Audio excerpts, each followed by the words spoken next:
אחת מהיצירות האיקוניות של האומנות הפמיניסטית בשנות ה-70 היא בית אישה, Woman House.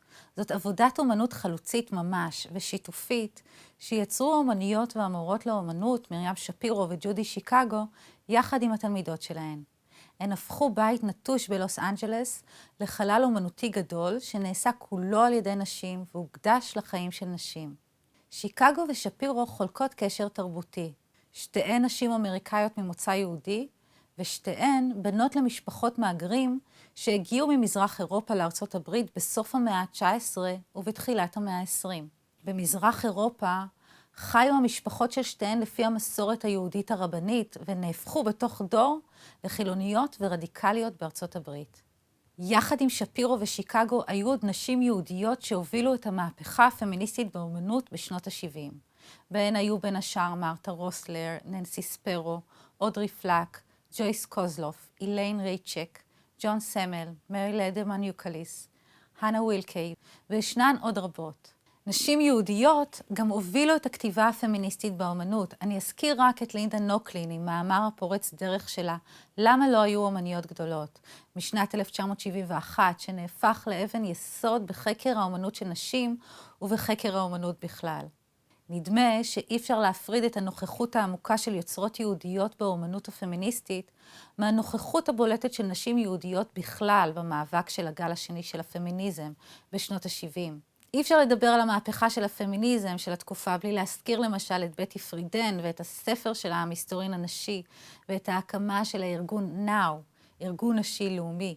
נשים יהודיות בולטות נוספות הן הסופרת אלכס, קייט שולמן ואן רויפי, שפרסמו את הנובלות הראשונות של תנועת שחרור הנשים, אנדריה דבורקינג וסוזן בראון מילר, שמחו נגד פורנוגרפיה ואלימות כלפי נשים. רובין מורגן ושולמית פיירסטון, שארגנו קבוצות העלאת מודעות ופרסמו תיאוריות פמיניסטיות. העיתונאית גלוריה סטיינם ולטי קוטי פוגרבין, שהייתה גם מייסדות כתב העת הפמיניסטי מיז. קרול גיליגן ופיליס צ'סלר, שחשפו את ההטיות המגדריות בפסיכולוגיה. בלה אבזוג, שהביאה את הפוליטיקה הפמיניסטית לבית הנבחרים של ארצות הברית. ההיסטוריונית גרדה לרנר, שיצרה ומסדה את תחום ההיסטוריה של הנשים, והמשוררת והתיאורטיקנית אדריאן ריץ', שכתבה את ילוד אישה. אחד הספרים המשפיעים ביותר של הפמיניזם. גם בדור השלישי של הפמיניזם, או מה שמכונה לפעמים פמיניזם פוסט-מודרני, נשים ממוצא יהודי ממלאות תפקיד חשוב בביקורת הפמיניסטית של החברה. בהן רבקה ווקר, ממייסדות הדור השלישי של הפמיניזם, ג'ודית באטלר, שנחשבת כיום אחת הכותבות המשפיעות ביותר בתחום של לימודי מיניות ומגדר ותיאוריות קוויריות, נעמי וולף, שכתבה את הספר מיתוס היופי המשפיע, והעיתונאית והסופרת סוזן פלודי עם הרעיונות שלה על מתקפת הנגד, ה-Backlash, של מוסדות חברתיים והתקשורת על הפמיניזם. והרשימה של הנשים היהודיות שמשפיעות ושהשפיעו על הפמיניזם ממשיכה עוד ועוד. אז למה נשים יהודיות? למה הן היו כל כך מעורבות במהפכה הפמיניסטית? קשה לענות על השאלה הזאת תשובה חד משמעית. הסבר אחד מציעים החוקרים של האומנות היהודית האמריקאית גיל לוין ומתיו בייגל. הם מציגים טענה שמתייחסת לאומניות הפמיניסטיות, אבל סביר להניח שהיא נכונה גם ביחס להרבה אקטיביסטיות פמיניסטיות יהודיות שלא עוסקות באומנות. לדבריהם, המעורבות שלהן בפמיניזם מגיעה מהקשר שלהן למסורת היהודית. על פי היהדות, כל אדם נברא בצלם אלוהים. ומהרעיון הזה, במיוחד לפי הפרשנות היהודית הדומיננטית בארצות הברית, נובעים ערכים של צדק, אחריות ותיקון עולם. אלה ערכים יהודיים מסורתיים, שיהודים חילונים הפכו לערכים פוליטיים של שיפור ואפילו מהפכה בחיי האנושות. לוין גם טוענת שהשאיפה לצדק ולשוויון חברתי עוצבה על בסיס המורשת התרבותית, המרקסיסטית והרדיקלית שהאומניות היהודיות האלה ספגו בבית ההורים, שהמשפחות שלהם הגיעו ממזרח אירופה. הסוציאליזם של ההורים היה גם הוא תגובה לטקסטים היהודים העתיקים שעוסקים בצדק ובתחושת האחריות הקהילתית היהודית. הסבר נוסף למעורבות העמוקה של נשים יהודיות בפמיניזם יכול להיות קשור למעמד הפרדוקסלי שלהן בארצות הברית. מצד אחד, נשים יהודיות ראו את עצמן כאמריקאיות לחלוטין.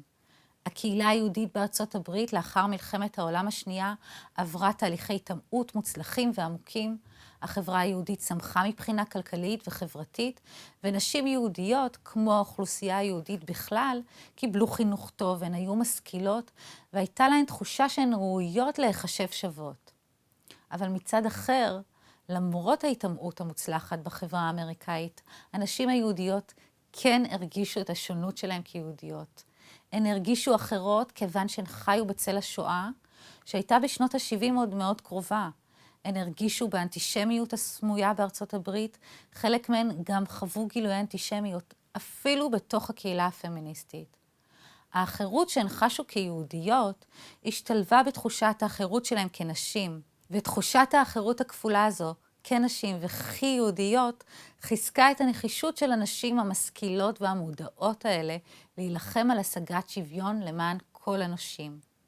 המורשת שלהן מלמדת אותנו שהשילוב של תהליכי התעמעות והשכלה, עם תחושת אחרות והדרה, שמגיעות עם מסורת של צדק חברתי, יכול להפך לכוח אדיר שמניע שינוי חברתי. בשיעור הזה אנחנו נתמקד בג'ודי שיקגו ומרים שפירו, שהיו האומניות המרכזיות בתנועה הפמיניסטית. נלמד על העבודות החשובות שלהן, ונתמקד בביטוי של הזהות היהודית שלהן בתוכן, זהות שהייתה סמויה בשנות ה-70, ונהפכה לישירה וגלויה יותר משנות ה-80.